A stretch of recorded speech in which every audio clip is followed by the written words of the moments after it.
Okay, tēnā koutou katoa. Thank you everyone for being here and thank you to the team for the preparation of this next workshop. So this is the Parks and Reserves Review of Recreation Strategy, Reserves Management Plan and Land Holdings Review workshop.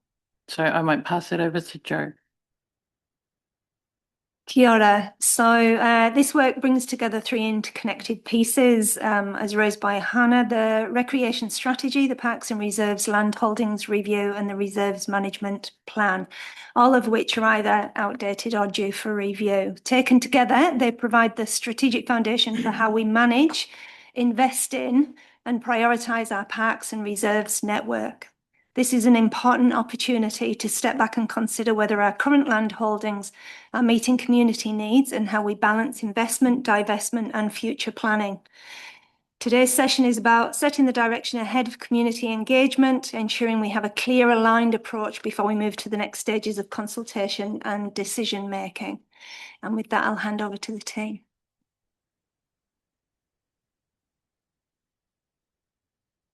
Good afternoon, everyone. So this is, as Joe mentioned, the strategic review of parks and reserves, essentially across multiple work streams. I just wanted to introduce the staff working group involved with this. So policy and strategy team represented by myself, Margaret and Alana, but we're supporting this project with the subject matter experts, Lindsay Hyde and Josh Rindell. And there's also other people involved in our working group that helps to inform this work as well. So I just wanted to acknowledge those people that are working through this.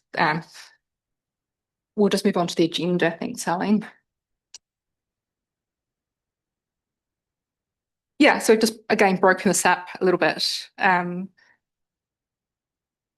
to provide an introduction to these pieces of work, understand why we're reviewing these things or doing this work and why now, particularly important. Looking at the timeline for work, which is actually over sort of like an 18-month period, recognising we have started this work a few months ago now, and considering communication and engagement approaches to this work, particularly thinking about how it fits with other things that we're talking to the community about at the moment. But most importantly, taking the elected members on the journey, making sure that you're across the work and feel comfortable and having some steer in terms of how you'd like to be involved going forward. So it's probably a little bit more of an update on this particular piece of work, but also thinking about how you want to be involved going forwards. Yeah, so that's roughly the agenda we're going to follow. Next slide, thanks, Arlene. So we thought we'd just give a little bit of an introduction as to the three main work streams. So Lindsay's going to help me with this. We can do a bit of a tag team in terms of introducing the pieces of work. Thanks, Lindsay. All right, I'll kick off with the land review. So we've been working on this piece of work for probably over the last year. And it's important to understand that we need to understand what land we've got, what holdings we've got, and it probably ties in pretty well with the property strategy that was done a few years ago, where it linked into similar sort of things. So a lot of our land is covered as part of the Reserves Act 1977. And as a result, they've got a variety of classifications, and all those sort of things link into one of the pieces of work that's in here, and that's a review of the Waitaki Reserves Management Plan. So our reserves that are generally covered under the Reserves Act covers recreation reserves, which we've got many, and many that probably aren't utilised or that the community know of. We've got a lot of local purpose reserves, and you'll be aware of the recent change for one of those, which was changing it from a local purpose local purpose reserve to a historic reserve, and that was in Kurau. So looking at how we better utilise our land. And some of the other purposes for local purpose reserves cover cemeteries, which we know the value of those, memorial gardens, esplanade reserves, public utility reserves, quarries, and passive recreation reserves. are some of the provisions that are covered. We do also have a array of land that is planting or forestry reserves, but we've also got some parcels of land that are local purpose plantation reserves that we don't actually utilise. So we've got this mixture of land that is kind of here, there, some of it's used, some of it's not. In conjunction with that, we've recently found out that we've got municipal reserves. So what the definition of that is scenic reserves. So we're doing a stock take of these lists of the land we hold, and we're understanding some of the history and some of the data behind it, some of the background, and making sure that we've got all the information that we can, so we can make good informed decisions moving ahead. Some of the complexities that we've struck in the past is around, we've got a bit of land, we get a request on the boundary of this land. On our systems, it says that it's not our land, it's actually DOC. But when we do a bit of research, we find that it is ours. So from a resident's point of view or a developer's point of view, we do get these sort of things that come up. So this will hopefully align some of the pitfalls we've got and try and address some of the legacy sort of issues that we've got. But where does it lead us to?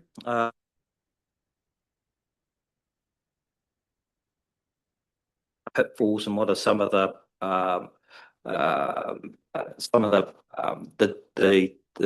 I's that needed to be dotted to make sure that we've got our land holdings in the right place.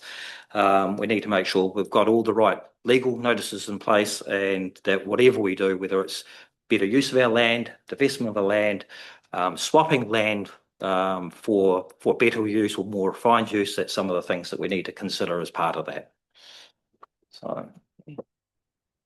Thanks, Lindsley. So we'll move on to the open space and recreation strategy. So currently we have a recreation strategy which was developed in 2012, so quite some time ago. It was intended to be a 10-year document, so it's just a little bit out of date.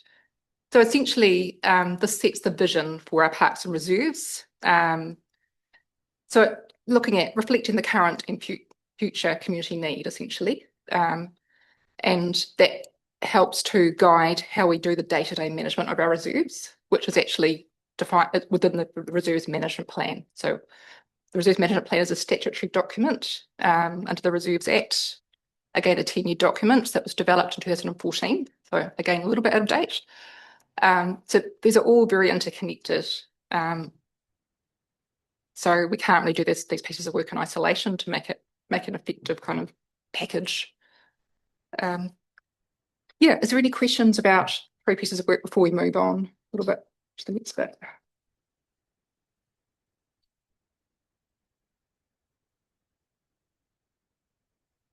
So just to expand on the Reserves Management Plan, it is over 10 years old. By law, we have to do it every 10 years. There's a variety of examples through the country where that hasn't been followed. However, the importance of this plan is that it gives us the permission on how we use our land. It just has things like managed activities, what we do allow, discretionary activities. So it's like having a circus in town. Is it appropriate for this particular area of land? And obviously things that shouldn't be allowed on our land. So yeah, it does set up some premise. We have had some minor issues probably in the current document that we do need to address moving ahead. But generally it's minor, but we also need to bring in what has evolved over the last 10 years in the wider New Zealand scene to make sure that what we've got is going to be definitely fit for purpose for the next 10 years ahead, and help the community probably achieve some of the things that they'd like to have on our reserve. So drone flying is not part of it, but we've got permission and rules in place, and those sort of technologies have changed from when this was first brought in. We have some questions. Should we just expand briefly on that again? We can also anticipate future developments or future things we want to do in our parks and reserves through this plan. So if that comes to a time when you need to get resource consent or do other things under legislation, if it's being contemplated, it makes it more streamlined in terms of our community engagement and managing expectations about what might happen in the future as well. Thanks. Great, thank you. We've got some questions from some of the elected members. We'll go with John and Jim. Thanks for that. I did just question, who defines or dictates what a reserve is called? So compartmentalised, or doesn't matter what you compartmentalise and whatever that word's supposed to be, that overarches all the necessary legal requirements. What I'm getting at is that could be done, that could be something else. Can they work together? So if it's not being used, can we use it for another purpose? To answer your question, yes, it can be, and I think the recent example with the Kurau Reserve with the old school on there, we changed the purpose of that. So there is a process that we go through. It has to get still the support of the community, and so while a reserve could be classified as something now, it doesn't necessarily stop it from being reclassified as something else if the situation has changed. I think with that particular example, then we had to demonstrate and show why the new classification was a better fit than the current classification. Yeah, you can finish your one and then Jim. So on that basis, will this review also identify pieces of ground that aren't being efficiently used or anything else that they're all flagging we may be able to do something with them? Definitely it'd be in our best interest to make sure we look at that future use. It doesn't necessarily mean that some of the classifications we've got in place at the moment are correct, and we've come across a couple where the process hasn't necessarily been followed, and discussions with Crown entities that suggested that it should be something else.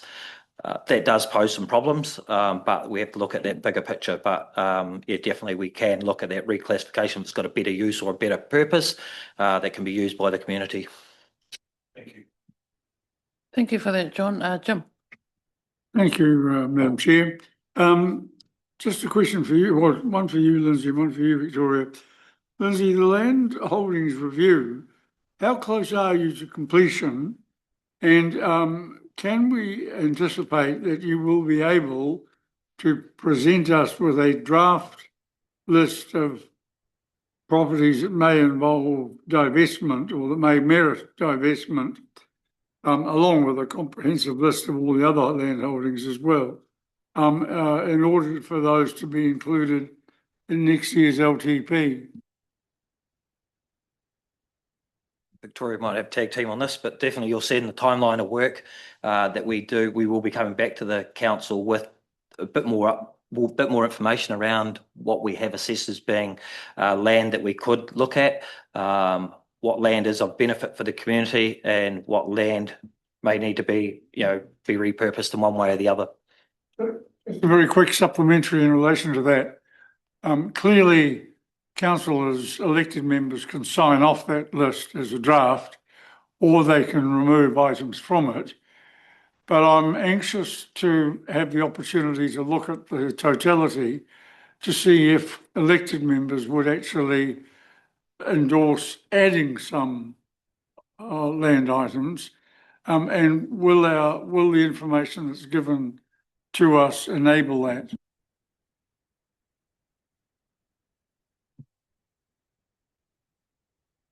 Absolutely, we want to bring you on the journey, and I guess the initial kind of first cut is just based on officer recommendations, and we'll have some consistent criteria that we're looking at, so we can talk about that collectively. We've got some workshops scheduled later this year on that. In terms of going out and looking to LTP engagement, and we're proposing to have by November having that kind of almost ready to go through that pre-engagement period of the LTP, recognising we need to link things together. But hopefully that answers your question, Councillor Hawkins. Thanks, Victoria. A question I had for you, if I may, Madam Chair, very quickly.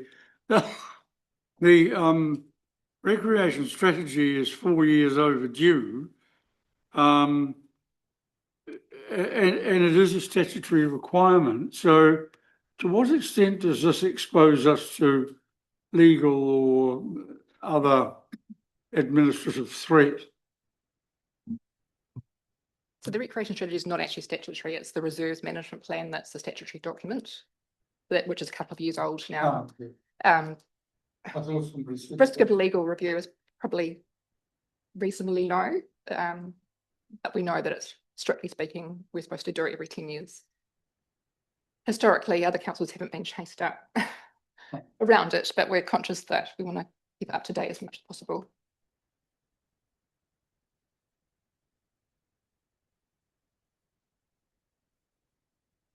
Thank you. We can continue if there's no other comments at this stage.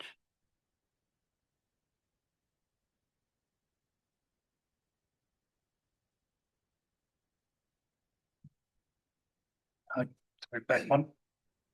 Oh. Yep. But I would want to ask a question about the reserves management plan. Same question really. It's 18 months overdue, and it does specifically say that it is a legal requirement under the Reserves Act. So again, are we exposed to any legal risk because we're overdue? We consider it's reasonably low, but there's a little bit of a risk there. We consider that risk is reasonably low, but there's a little bit of a risk. Okay. Hence we want to move things along with that. That's why it's important that we try and bundle it up all together and just do all three at the same time, so we can help mitigate it and redevelop the plan for future use as well. All right.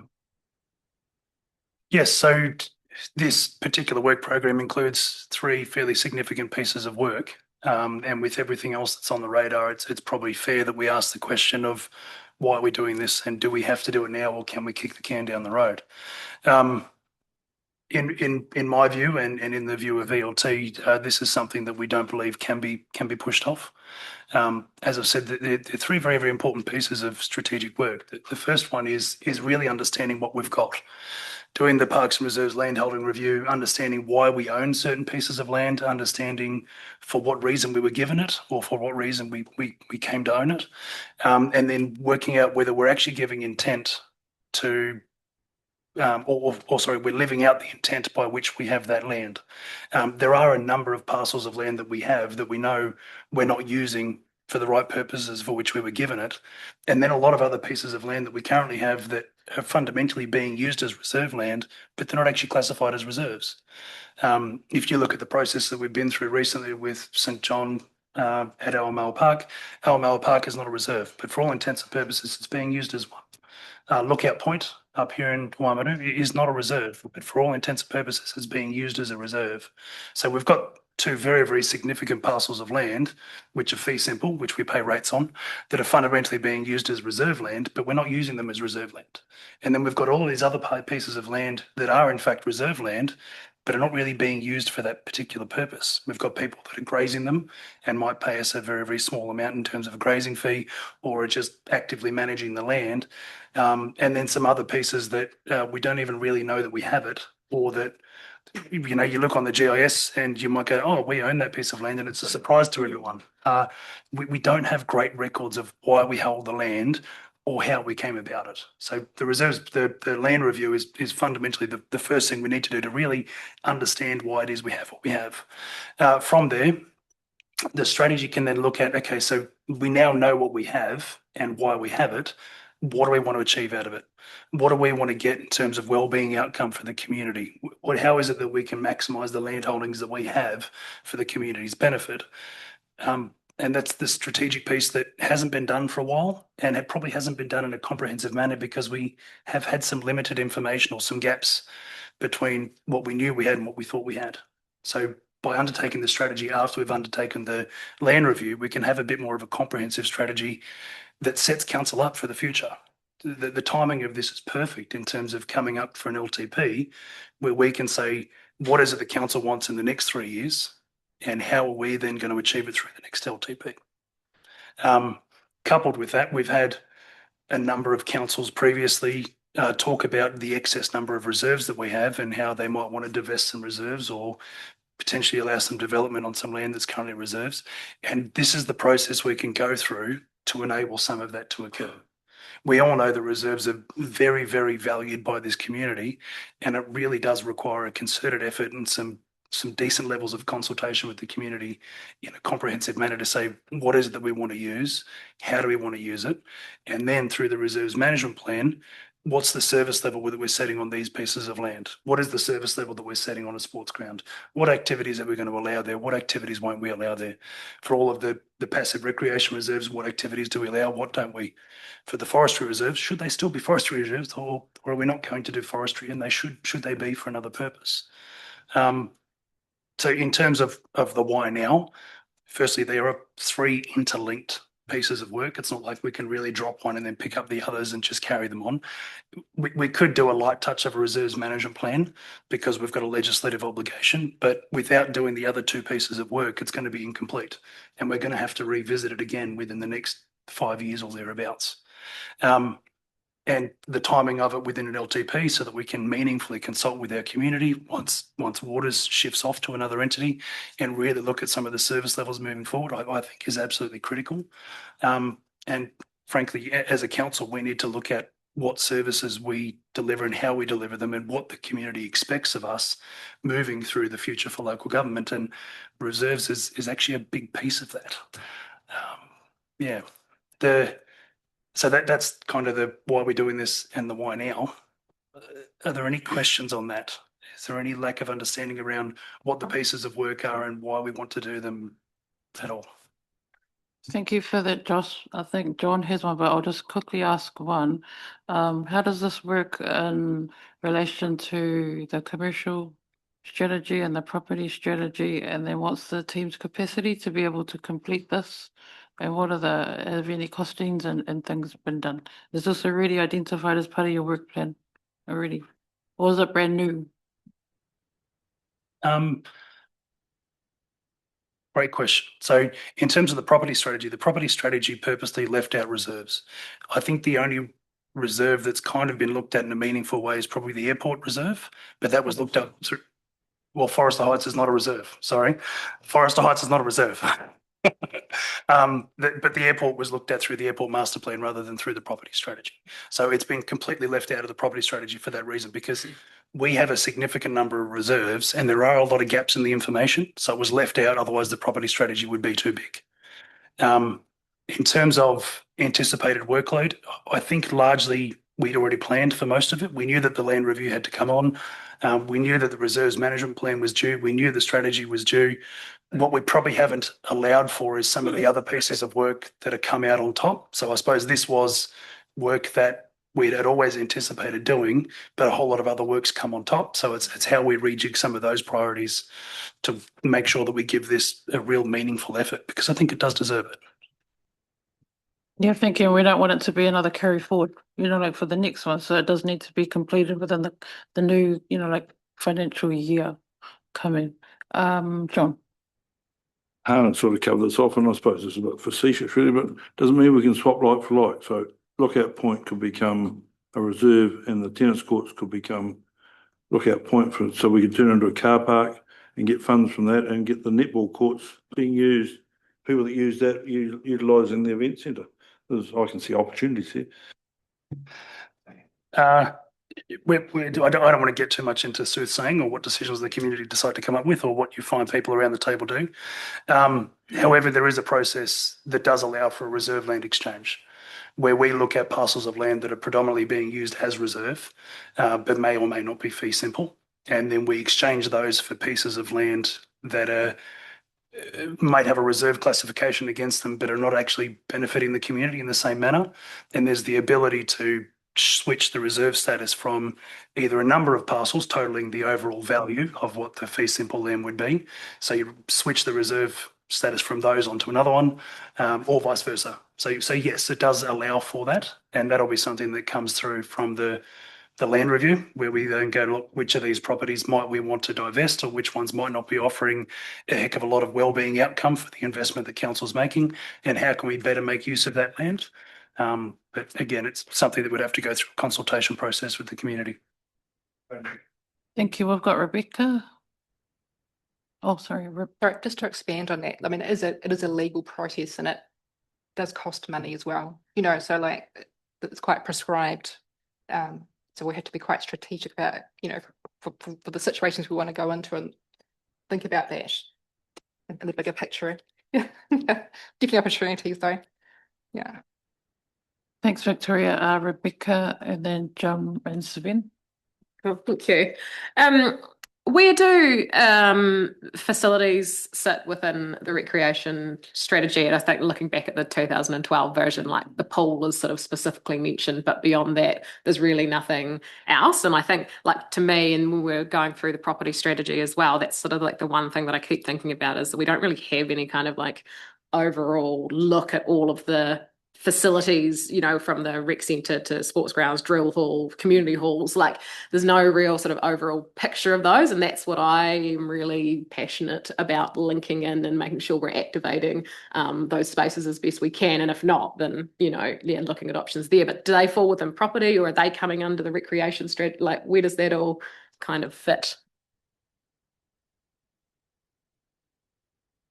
Great question. It's something that we as a team have actually been trying to work through because there are so many pieces of land or buildings that are used for those kinds of extracurricular activities, i.e. reserves, but aren't necessarily open space or aren't necessarily within the strict confines of this.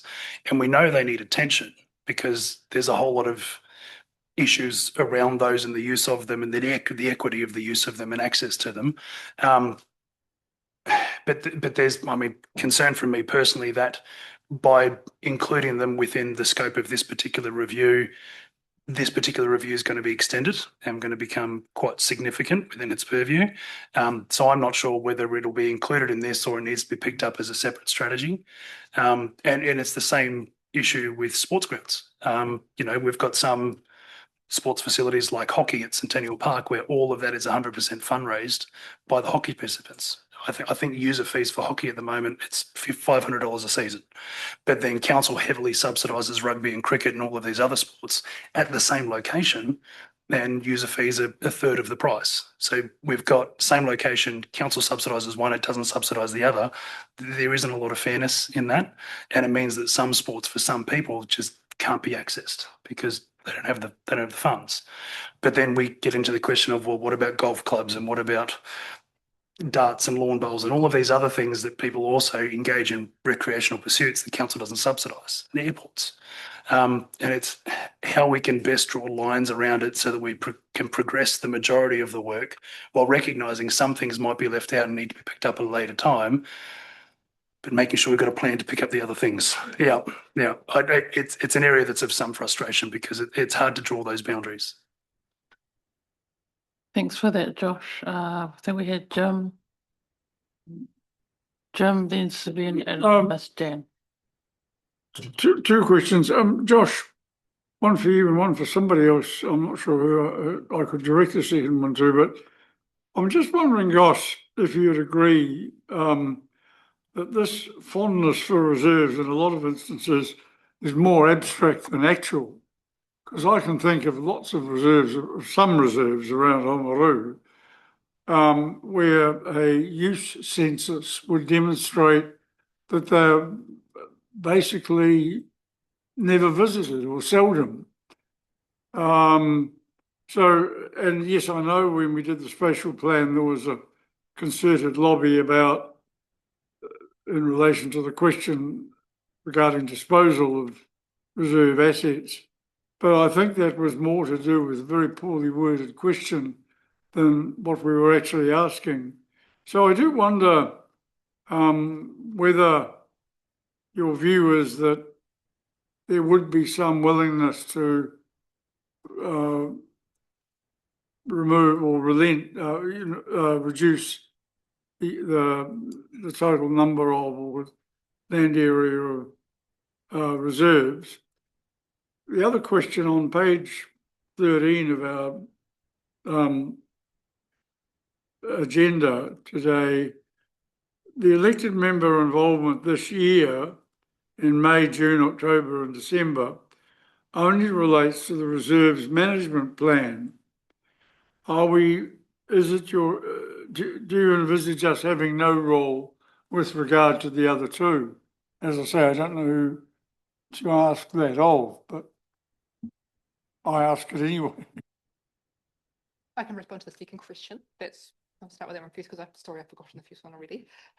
The second one around your elected member involvement, it's actually more around the recreation strategy.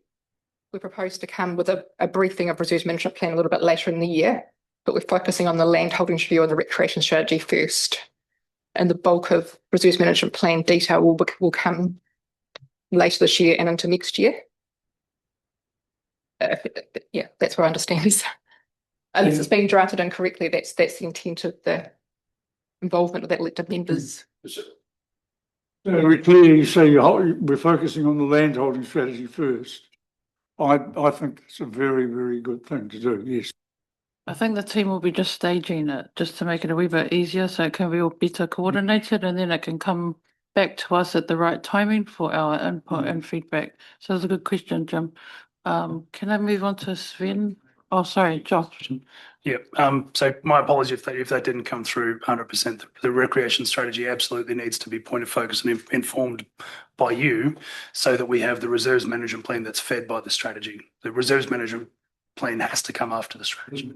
In response to your first question around the value of green spaces, whether they're actively used or not actively used, there's been quite a lot of industry studies that indicate that green space as an amenity, whether it's actively used or not actively used, has a positive effect on well-being, in particular mental well-being. So it's very, very hard for us to articulate what is valuable to a community and what is not valuable to a community, because so many people appreciate different aspects of it or different facets of it. We are planning on undertaking a user survey, which is going to clearly, define who uses which reserves and for what purposes and how often and so on and so forth. And that'll inform a lot of this work. But we do need to keep in mind that for some, just having green space as something to look out upon rather than a building actually has a positive effect on wellbeing. And that's something that you as councillors, as our governance team, are really going to have to weigh up, because there are going to be a lot of people that are really tied to, I like looking out there and seeing trees or seeing grass as opposed to seeing a building. And that's hard to put a value on, because it's very, very easy to look at it and say, well, I never see someone walking there, so it's never used. But that doesn't mean that someone's not always looking at it. It's a difficult one, but we can come on more information for that and look at some of the supporting studies around wellbeing and the use of reserves later on. Thank you for that, Josh. Sven.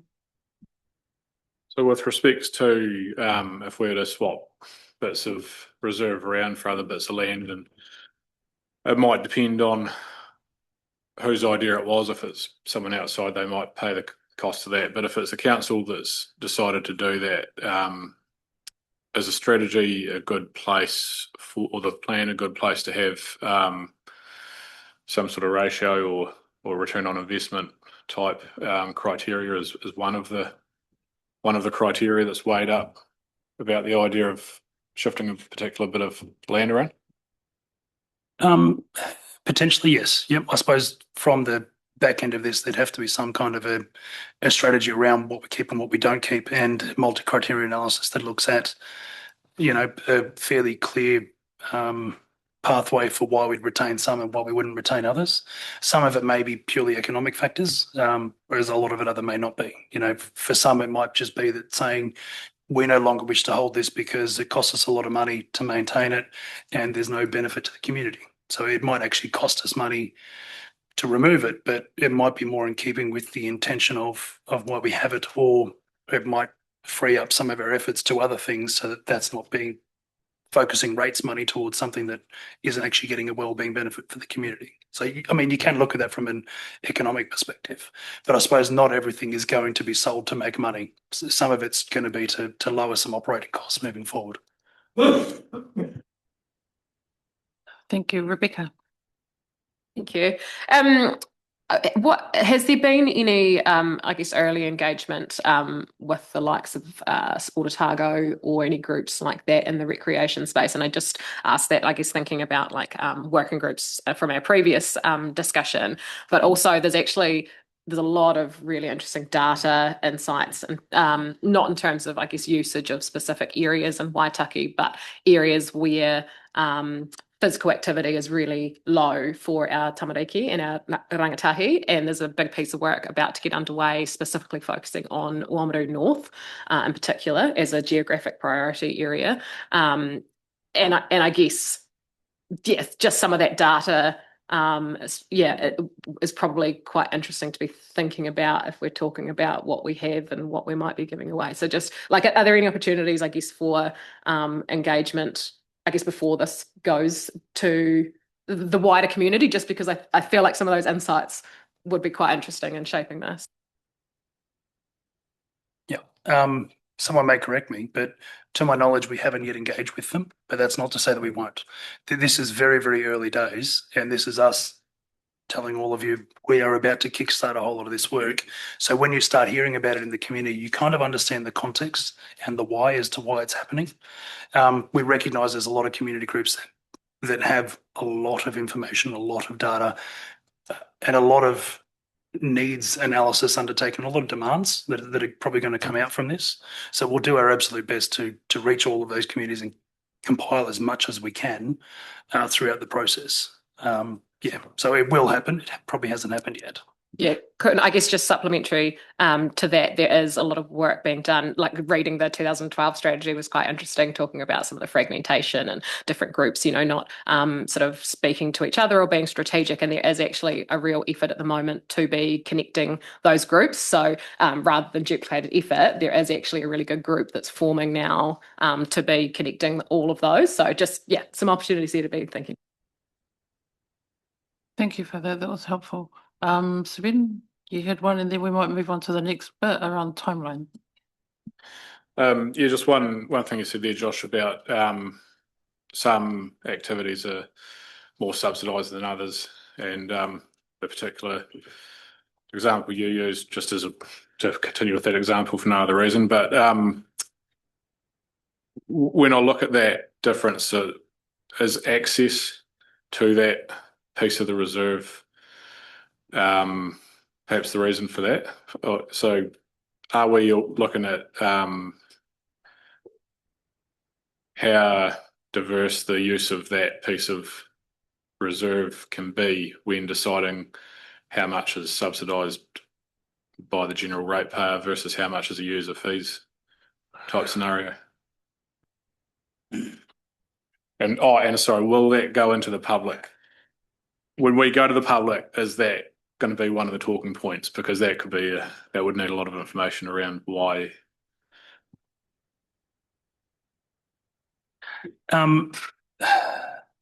So my understanding for the particular example that I raised, hockey versus rugby or cricket, hockey got access to council's land and then went off and got a whole lot of grant funding and loans and other things to be able to pay for the establishment of the hockey fields, the hockey turf.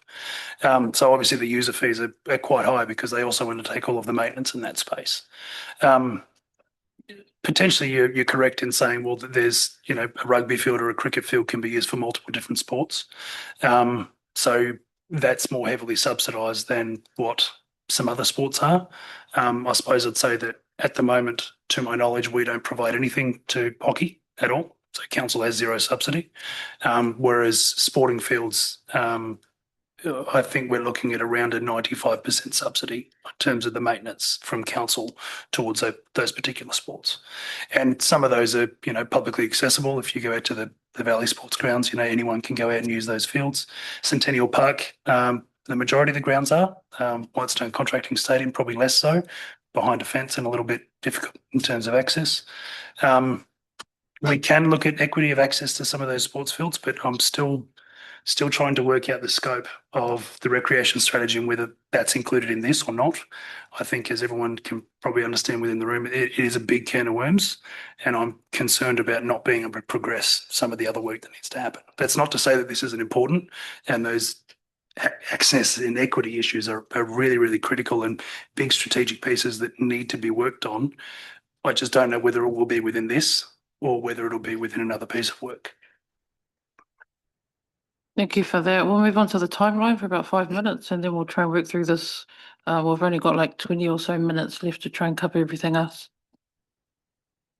Thanks. So just a quick summary in terms of the the three work streams kind of overlaid on each other. So as we discussed just before, the priority really is the strategy and the land holdings review first, and then to inform the reserves management plan, which is the day-to-day management.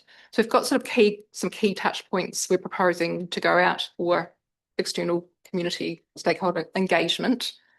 We'll talk a little bit more detail about what's going to potentially inform the recreation strategy in terms of a pre-engagement survey in a minute. But that's kind of, there's a blue square in the engagement, but that's where that sort of fits in, sort of in the May period this year. In terms of the orange, which is the reserves management plan, we'll come back to this committee later in the year to sort of talk a little bit more in detail about the scope of that project. But it's the engagement for that's quite prescribed under the Reserves Act, so we have to actually follow that plus whatever else we might do. But essentially, we need to notify the committee that we're doing this work and give them a chance to give us any written suggestions. Essentially, it's how it's worded in the Reserves Act as to what they might like to be considered as part of the review. So it's like a month consultation, which we're looking at early in 2027. And then the actual formal engagement with the community on the reserves management plan is a 2-month process under the Reserves Act, so quite a long time. So we're looking to do that in Q3 of 2027, aiming to finish that at the end of next calendar year. In terms of the land holdings review, at this stage we're thinking we'll probably use the sort of LTP pre-engagement if there's any key parts that we want to test with the community, but that can be shaped a little bit closer to the time. Potentially, we've got quite a lot of flexibility about how we might want to engage around that, not so prescribed. Yeah, so we might just move on to if we've got no more questions at the moment on the time frame in terms of that engagement. We've just got one from John, cool. and then we'll let you carry on with the next. Sorry, again, why is it taking 18 months to do something? Can we not condense that down half as quick, or speed it up, or just for 18 months to do that seems a bit silly, really. I think, as I alluded to earlier on, whilst we know that this work's important, there has been a significant amount of other work that does need to be looked at. I think 18 months is probably a realistic timeframe given the amount of officer time that we have available to be able to put towards this. If we'd like to speed that up, I'm happy to add some FTE and get work done.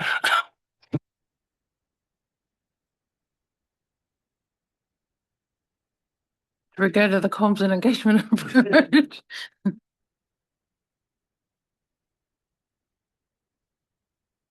So in terms of the engagement, I'll start with the strategy because that's what we're going to be starting with first.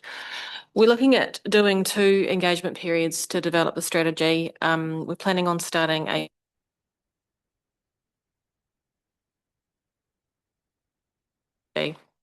this pre-engagement plan.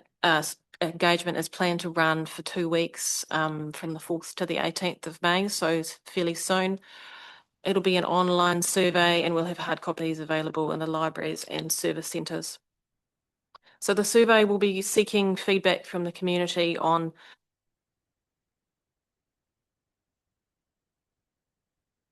them, how they get there, any barriers they have to accessing open spaces, any improvements they think that are needed, and what they think we should focus on when managing our open spaces. So this will include things like perhaps keeping costs low as their priority.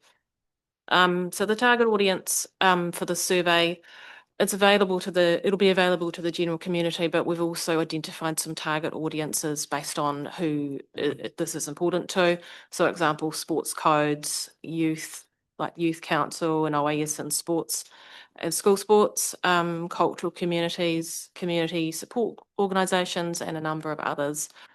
Then we move on to the second round of consultation or engagement on the strategy. So this at the moment is planned for 4 weeks in September, October.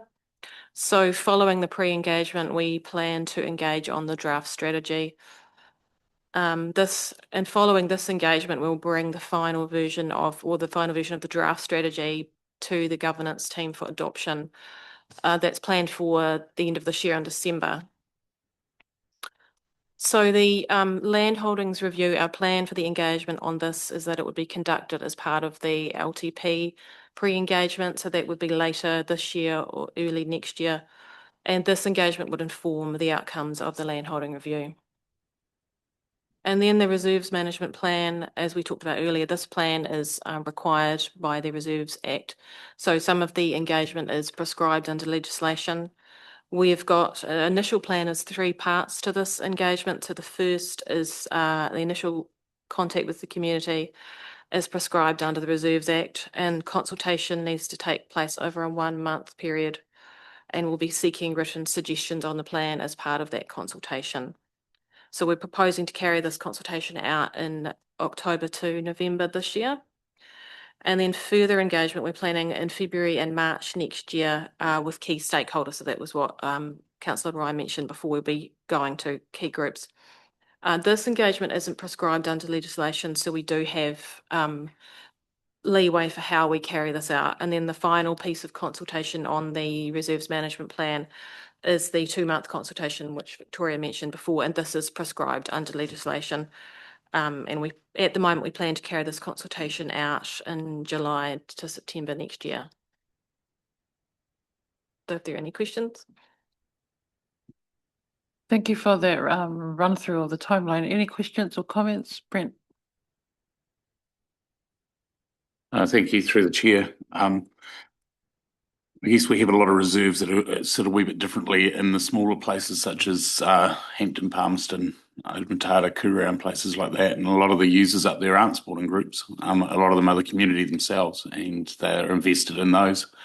They also help assist with maintenance and those sorts of things themselves.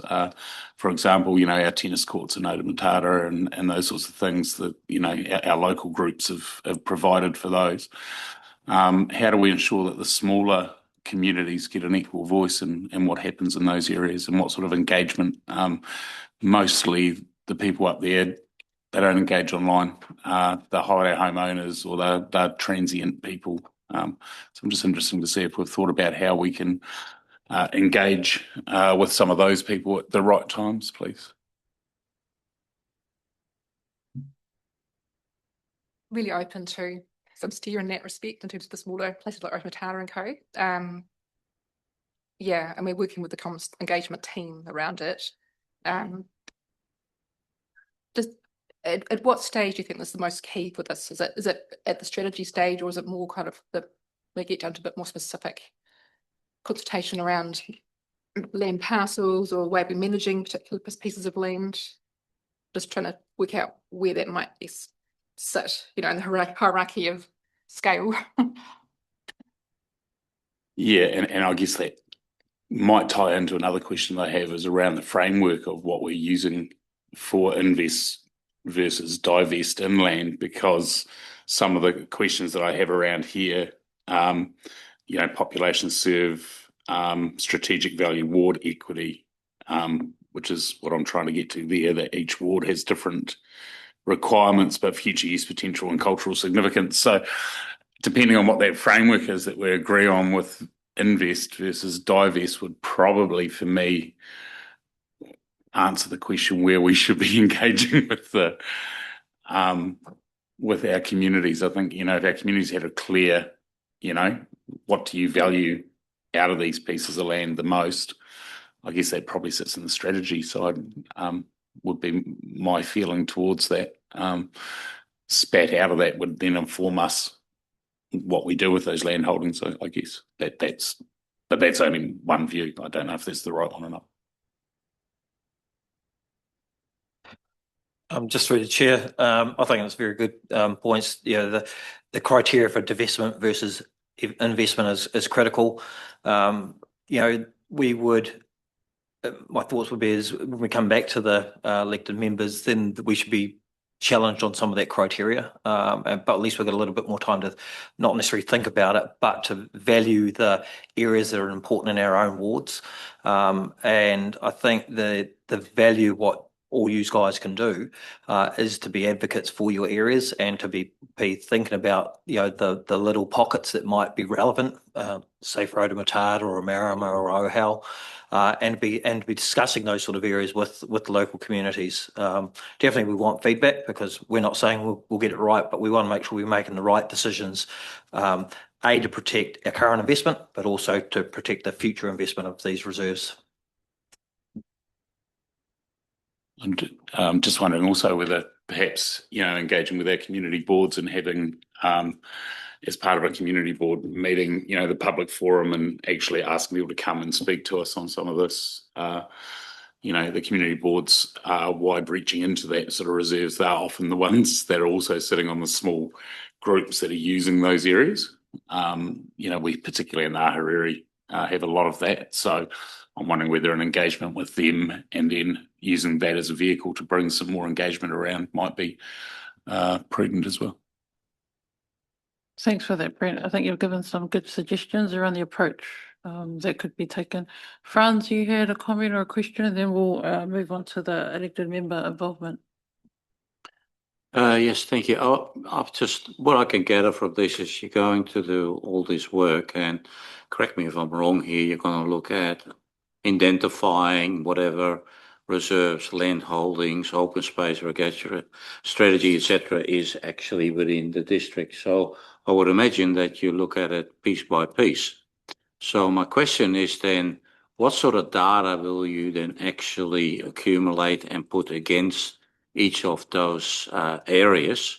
And I'm asking from a point of view as in you're doing a lot of work, which is basically to satisfy a legislative requirement. However, all that data can also be used feeding into a commercial strategy together with other commercial assets and all that. So my question, therefore, is what is the information and data you're actually accumulating or compiling, I should say, over each piece of land? And is there an opportunity, perhaps, and I know that means a little bit more work, but then I think the sum of that together with a commercial strategy or an asset strategy probably comes out as being more efficient.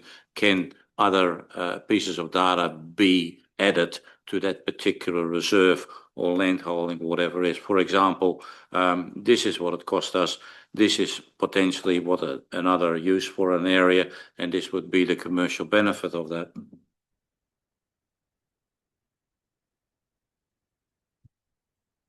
That's some really good ideas there. We'll need to think about how we sort of bring it into the mix, but totally support some of those ideas and come out of that, and probably leads on to how the communities want to be involved and how you can help to inform that we don't miss anything significant that we need to as part of it.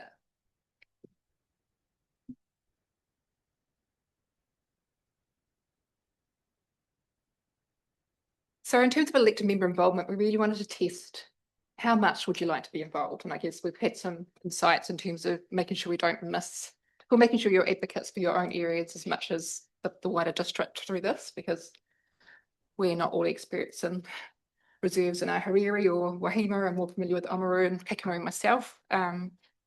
Yeah, so we're proposing a reasonably light touch between now and when we kind of get a bit of a draft strategy together in terms of the recreation strategy. Conscious there's a lot come in terms of what's coming to the council table in the next few months. But I guess, is there appetite to have something in between now and August in terms of feeding into the open space strategy for a start, at least anyway? I'd like to test that. Franz, you had a comment? I just don't want to repeat myself, but to answer that question, I really like to know do you have a draft plan? Do you have a concept for us to look at that says, look, this is what's going to look like? Or there, for example, is a reserve and we're going to have this bit of data, that bit of data, etc., that. If that's something we can look at and say, okay, look, you've covered all the points. You've got enough to keep going with it. But I think we need something to look at to give you a good opinion on that.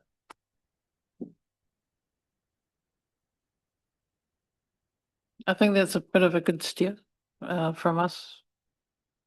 Yep. So if everyone's cut to all that, we'll try and do that between now and then, between now and August, have, you know, something like the concepts as to what we're sort of thinking. It's sort of a skeleton, kind of the key kind of areas we're looking at, maybe the data we're kind of used to that point and thing. Yeah. I'm only gonna speak for myself here, but it doesn't have to be a complete workshop. Put it on an email. You know, that's where I'm coming from, and we can give our responses to that. Thank you, Brent. Thank you. I guess I think, you know, towards the end of this piece of work, and if we're choosing to invest, divest and those sorts of things, whilst we're sitting in the strategy area at the moment, I'm wondering from an assets point of view, where does that cross over with us as an assets committee as well? And what does that mean for us as an assets and what we're doing? I'm just wondering, you know, we were always aware with the various committees, there would be some crossover, but just a thought of where, at what point that comes into that role as well. Just have a matter of interest. I guess it's something that we put our heads together and work together on, but just flagging that's an area of interest. Yeah, no, thank you for that. I think there'll be a lot of touch points across the various committees that we would have. So just keeping that in mind as you're developing your draft. Yeah. Is there anything else that we need to be covering off for this section?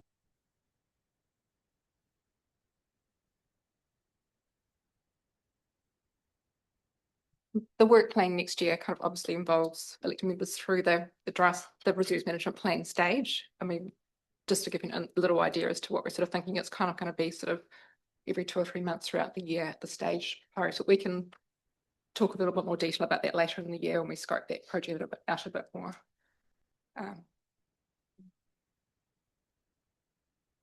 Just in terms of wrap up and next steps, so I kind of heard that it might be useful to touch base between now and August, whether that's a workshop or other forms of papers through Docs on Taps, or in terms of where we're at with the strategy.